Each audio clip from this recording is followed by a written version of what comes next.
Paano raw sumayaw na nagiging tatlo ka sa video? Ayan, katulad nitong nasa screen ko. Kung paano ito, panoorin nyo lamang ito. Buksan nyo lang ang inyong TikTok application and then pindutin nyo po ito.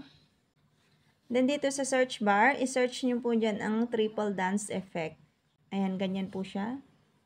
And then dito select nyo itong square dance. Pwede rin naman itong triple me. Halimbawa itong triple me, pindutin nyo lamang ito. So ayan, makikita nyo po dyan ay naging tatlo na po kayo.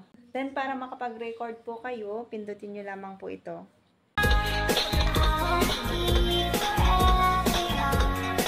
Pwede rin pong palitan ang music nito. Pindutin nyo lang itong nasa taas para mapalitan nyo. Then pindutin na itong next.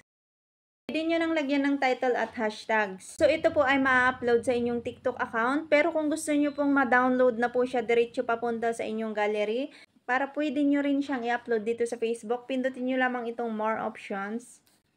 And then, scroll up nyo.